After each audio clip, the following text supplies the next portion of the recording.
오늘 말씀은 이사야 57장 14절에서 21절입니다. 키워드는 내 백성의 구원받는 자와 악인, 듣고 따르는 자입니다. 그가 말하기를 도두고 도두어 길을 수축하여 내 백성의 길에서 거치는 것을 제하여 버리라 하리라. 지극히 존귀하며 영원히 거하시며 거룩하다 이름하는 이가 이와 같이 말씀하시되 내가 높고 거룩한 곳에 있으며 또한 통회하고 마음이 겸손한 자와 함께 있나니 이는 겸손한 자의 영을 소생시키며 통회하는 자의 마음을 소생시키려 함이라. 내가 영원히 다투지 아니하며 내가 끊임없이 노하지 아니할 것은 내가 지은 그의 영과 혼이 내 앞에서 피곤할까 함이라. 그의 탐심의 죄악으로 말미암아 내가 노하여 그를 쳤으며 또 내 얼굴을 가리고 노하였으나 그가 아직도 패역하여 자기 마음의 길로 걸어가도다. 내가 그의 길을 보았은즉 그를 고쳐줄 것이라. 그를 인도하며 그와 그를 슬퍼하는 자들에게 위로를 다시 얻게 하리라. 입술의 열매를 창조하는 자 여호와가 말하노라. 먼데 있는 자에게든지 가까운 데 있는 자에게든지 평강이 있을지어다. 평강이 있을지어다. 내가 그를 고치리라 하셨느니라.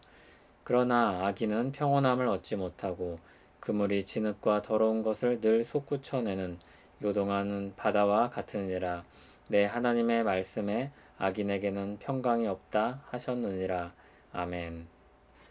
14절에서는 내 백성이라고 부르며 여호와 하나님께서 말씀하십니다. 도두고 도두어 길을 수축하여 내 백성의 길에서 거치는 것을 제하여 버리라. 여기 도두다는 말은 쌓아서 높이 올린다는 뜻입니다. 옛날 길을 만드는 방식 중에 하나로 땅을 주변 지역보다 높여서 기초 공사를 했던 것을 가리킵니다. 그리고 거치는 것을 제거하는 것도 길을 놓기 위한 일 중에 하나입니다. 하나님께서 내 백성을 위해서 이 공사를 시작하라고 말씀하십니다. 도두고 제하여서 가게 되는 이 길은 바로 하나님께로 열린 길입니다. 이 명령을 하시는 분이 15절에는 이렇게 묘사되어 있습니다. 지극히 존귀하며 영원히 거하시며 거룩하다 이름하느니. 너무나도 높으셔서 아무도 범접할 수 없는 하나님이십니다. 그분은 높고 거룩한 곳에 계시는 분입니다. 이분은 통회하고 마음이 겸손한 자와 함께 하십니다. 그들의 영을 소생시키십니다. 그들을 소생시켜 하나님께서는 영원히 그들과 다투지 않으실 것입니다. 16절 말씀처럼 하나님께서는 자신 지은 영혼이 쇠하기를 원하지 아니하시는 분입니다. 영원히 노하지 아니하시는 하나님으로 인해 구원의 길이 열립니다. 그런데 하나님께서 지으신 내 백성이 징계를 받게 된 이유가 있었습니다. 그들의 죄악 때문입니다. 17절엔 탐심의 죄악이라고 말씀합니다. 또 다른 표현으로 말하기를 자기 마음의 길로 걸어가도다 라고 하였습니다. 하나님을 떠나서 자기 마음의 길로 걸어간 것, 자기 욕심을 채우기 위해 하나님을 떠난 것입니다. 하나님께서 그들의 길을 보시고 어떻게 하십니까? 18절을 보면 하나님께서 그들의 길을 보시고 고쳐줄 것이라 말씀하고 있습니다. 그리고 그들을 인도하실 것입니다. 그리하여 슬퍼하는 자들로 하여금 위로를 다시 얻게 하실 것입니다.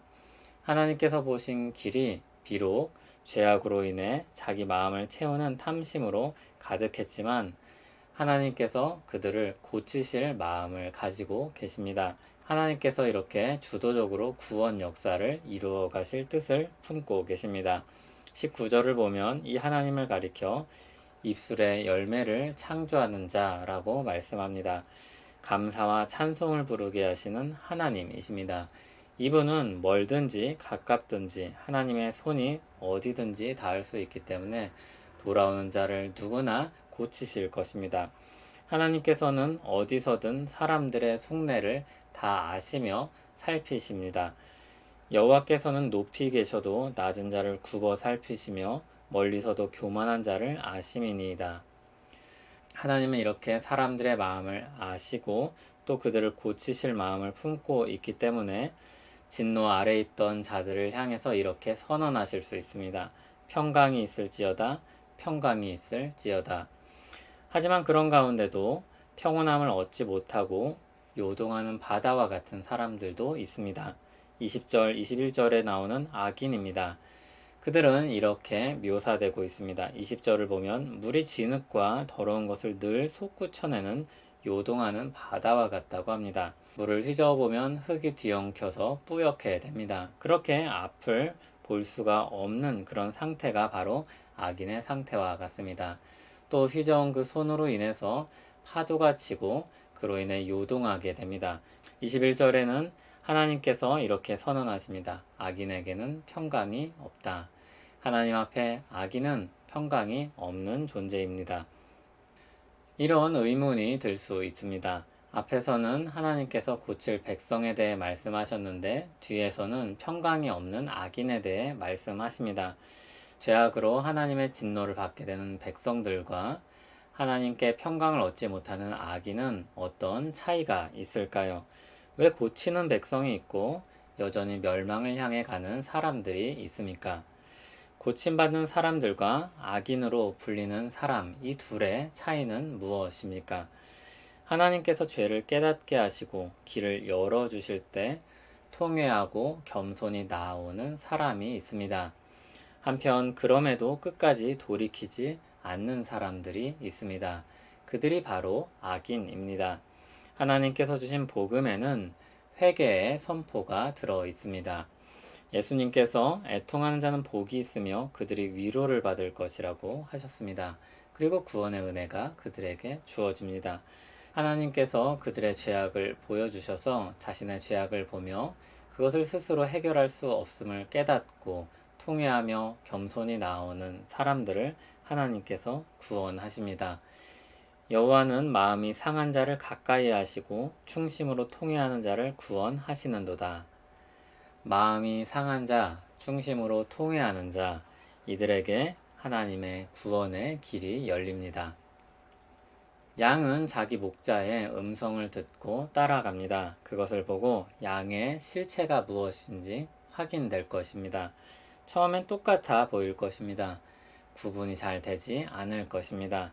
그런데 하나님께서 부르실 때 그들의 죄악상을 보게 하실 때 한쪽 양은 반응이 없을 것입니다. 그러나 다른 한쪽 양은 찔리고 괴로워하며 마음이 상하고 통회할 것입니다. 그 마음을 지닌 자들에게 하나님의 구원의 길이 열릴 것입니다. 하나님께서 그 은혜를 주실 때 돌이켜 주께로 돌아가 평화를 누리길 바랍니다. 여호와의 종이신 그리스도께서 그 길을 여셨습니다. 단번에 영원한 제사를 드리신 예수 그리스도로 말미암아 우리는 그 십자가를 붙들고 나아갈 수 있게 되었습니다. 그분이 치르신 온전한 제사로 말미암아 우리는 넉넉히 구원을 얻을 것입니다. 우리 매일의 죄에 대해서도 그리스도의 피로 우리는 용서받습니다. 통회하는 자를 용서하시는 하나님을 믿고 나아갑시다. 그 길을 여시기 위해 십자가에서 죽으신 예수 그리스도를 붙잡고 기도합시다. 주께서 우리를 용서하시고 평안한 마음 주실 것을 믿습니다. 하나님 아버지, 주님의 은혜로운 음성을 듣습니다. 은혜의 길이 열렸다는 소식을 듣습니다. 통회하며 나아오라는 말씀을 듣습니다. 예수 그리스도께서 흘리신 고귀한 피를 힘입어 오늘도 내일도 주께 엎드립니다. 용서하시는 은혜를 믿고 구하며 감사의 찬송을 올려드리오니 홀로 높임 받으시옵소서. 예수님 이름으로 기도합니다. 아멘.